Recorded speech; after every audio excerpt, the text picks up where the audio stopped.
After 3 weeks of holding budget defense sessions with ministries, departments and agencies of government, lawmakers are back to the chambers to continue plenary. And in what may make many heave a big sigh of relief, the National Assembly today approved and passed its conference committee report on the Electoral Act Amendment Bill. Correspondent TVC News has details. It has been a busy period for lawmakers as they strive to meet the requirements needed to approve Nigeria's 2022 appropriation bill. Standing committees of the National Assembly are gradually drawing the curtains on the budget defense session with MDAs as they return to the chambers to deliberate on other matters of national importance.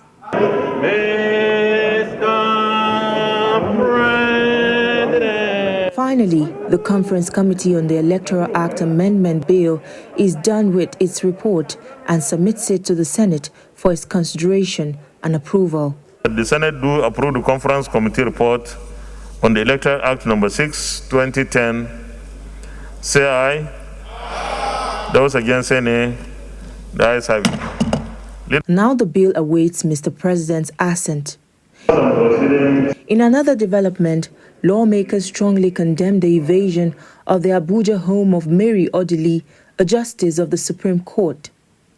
The lawmakers insist that those found culpable must be made to face the full wrath of the law, and the police findings on the evasion must be made public. The Senate is disturbed that 11 days after the incident, though the Inspector General of Police claims some arrests have been made and investigations are still going on, details of such arrests have not been made public.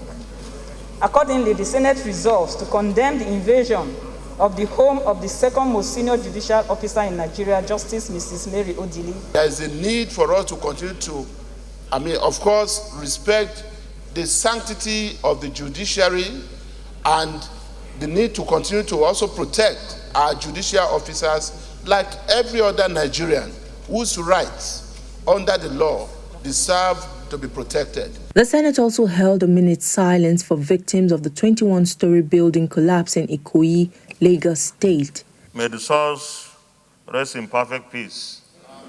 Amen. Senators also want the National Emergency Management Agency to provide support to survivors and the families of the victims.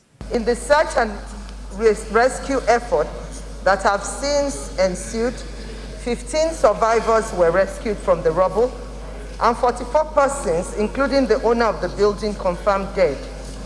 This is a disaster of epic proportions.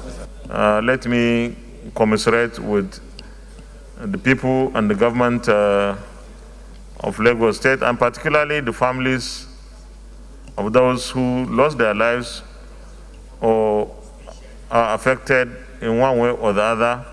President of the Senate also announced that ministries, departments and agencies of government have just one more week to present their budget proposals before relevant committees of the National Assembly or will have to forfeit their federal allocation for 2022.